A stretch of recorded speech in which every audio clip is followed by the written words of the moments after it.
There's a nice house over here. Oh, you don't know. Oh, it's in this house is in the back of the Toyota. That's what she said. I know, yeah. She's just only running. She said, tell Tatay hello and I met you on Thursday. I said, we're going to Michael's house. After Michael's house, I said, I can see. Maybe before that, we're gonna... Tomorrow's day off. Because they're busy all day. Yeah. Tomorrow she's working. Today she's day off. We can stop by there tonight, you know. To say hi, hello to her.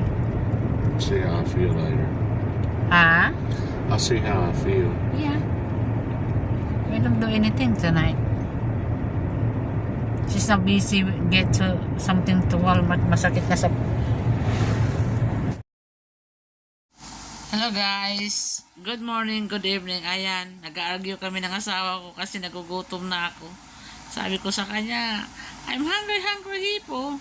Kaya nag-over voice over lang ako guys dahil mayroong tugtog. At saka sabi niya, why you filming me? And I said, because I love you. Nakakatawa yung asawa ko. Minsan, gusto niyang mag-film. Minsan, ayaw. Ano ba yan? Pero masaya naman yung ano namin guys. Yung paglalakbay namin. Kita namin yung anak namin. Si Michael. Ayan. Ayan o. Yung po namin. Yan si Robbie at saka yung asawa niya. Di gaanong nafe-film ko sila kasi mamalaya ayaw nila. Ayan si Noah. Yung apo namin malaki na. Ayan si Robbie. Yes. Ayan, galing kami kumain guys. Kaya we are now in Gallatin. Kung ano-ano na lang yung aking pinagsasabi dyan. Malay po. This is The Zillow estimate for 140 Sunset Drive, Gallatin, TN, is approximately $303,300. That was from ChatGPT. Check important info for mistakes. Wow, this is the house. Uy, you tore up in here. What's in there before? That was Ford dealership also. Oh, wow.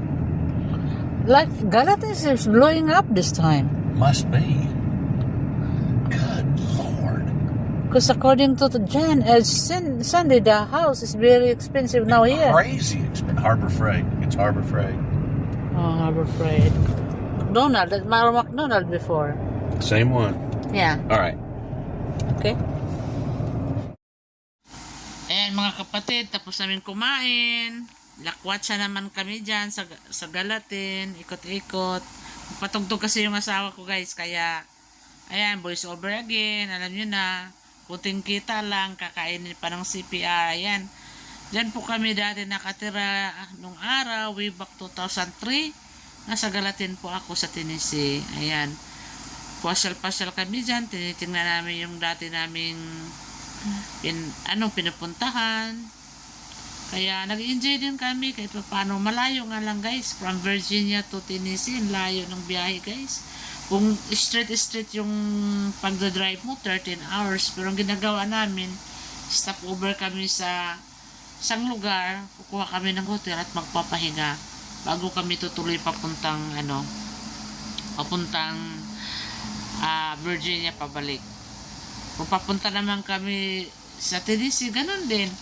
Stop over kami na isang lugar, doon kami matutulog, saka kami tuloy-tuloy doon sa lugar na pupuntahan namin.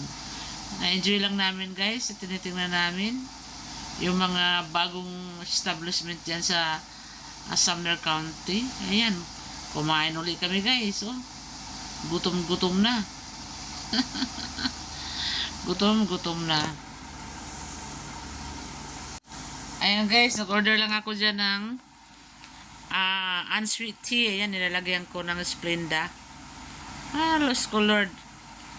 Walang magawa si Alma. Ayan, kain-kain din pag may time. Ganun talaga ang buhay. Kaya, lamon, tumaba na. Ay, naku po yan. Ayan na yung namin. Salad. Gusto ko yan. Yung salad na yan. Muli ba? That's right. That's what you do. You find your purpose. And I honestly believe kung saan ko hanapin yung salad na yan. Asawa ko, busy naman niya sa phone. Kaya voice over ulit si Alma, guys. Kaya ganun na lang nangyayari dyan. Lagi na lang tayo voice over ng voice over. Kaya nag-enjoy naman ako sa bakasyon ko sa Amerika, guys. Kasama ko yung aking mga kaibigan, asawa ko, siyempre. At paano, nag-enjoy naman ang inyong lingkod. Yan. Video-video lang tayo. Kung anong yung pinagagawa ko dyan, ewan ko ba. Gugutom na ako. Sige lang. Ang asawa ko doon naman. Kayo kausap. O, sige lang. Sige lang, Alma. Kain ka lang. Huwag kang magano dahil mamaya bigla kang tawag nito. Papayat. Papayat daw. Diba yan? Kain naman ako. Kakain ako ng salad. Sige. Ngasab. Ayan, nag-enjoy naman ako. Diba? Pag nandun ako sa Amerika, guys, nag-enjoy ko yung mga pagkain doon. Pag pumunta naman ako sa Pilipinas, ina-enjoy ko din yung mga pagkain dito. Lalo na yung mga bulalo, sinigang. Pag nasa Amerika naman ako, American food. Kaya sinasabi ko nga sa asawa ko, bakit ako kakain ng Filipino food? Nanggaling din ako doon sa Pilipinas, Filipino food. Dito sa Amerika, American food.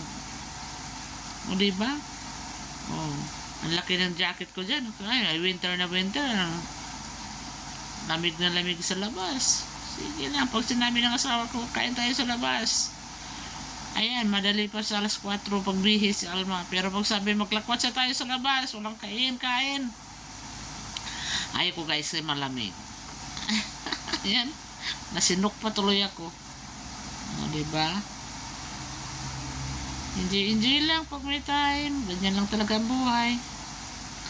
Walang magawa. Ayan.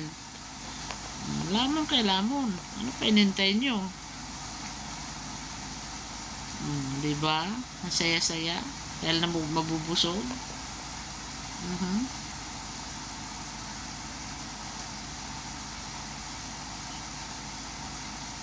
Ay, naku mga kapatid, ganyan lang talaga ang buhay natin, no, di ba? Salamat talaga ng maraming guys sa panonood nyo sa aking mga vlog. Kaya ko nag-voice over, guys, mahirap na maglagay ng music dahil in the long run, masisi-CPR din. Ano ba yan? Ayan, oh, tinapay, oh. Salad with tinapay. Masarap talaga. Doon sa kanila, guys, kahit mahal yung pagkain, kumain ka sa restaurant, sulit naman.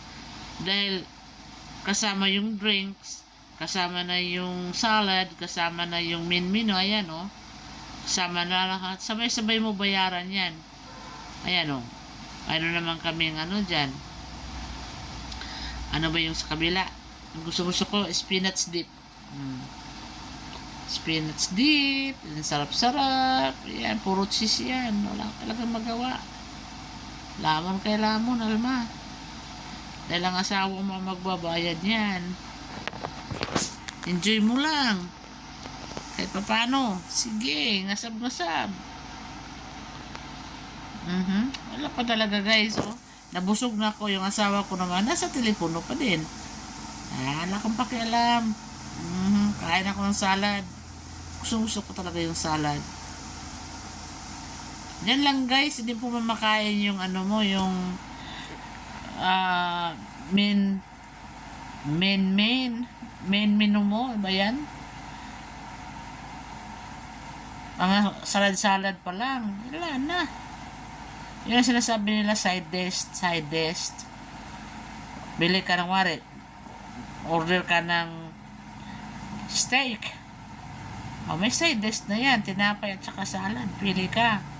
Tapos yung inumin mo kasama na, yun nga lang, babayaran mo is $20. Ikaw lang mag-isa. Kain sa order mo. At least, guys, bottomless naman. Hindi lang katulad na dito sa atin. Isang basong coke lang din wala. Hanggat bawas, minsan nga, manghingi ka pa, tugo. Bigyan ka pa nila. Dito wala, isang basong coke mo, wala na kasunod. Order ka uli, bayad uli. Doon sa amin, wala. Wala kang babayaran na yung bawat serve sa'yo, wala. Package na yan. Isang meal. Isang food meals. Yan. Tapos ko kakain yan guys, ang aking salad at saka yung aking tinapay.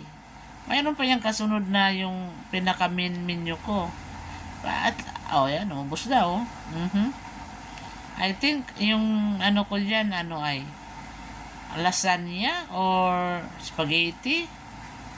O may spinach dip pa ako, Aliban doon. Dip natin sa spinach, diba? Sarap. Lamon kay lamon. Sino bang hindi tataba doon? Tabatsing ako doon. Hindi na magkasya yung aking mga pantalon na dala ko.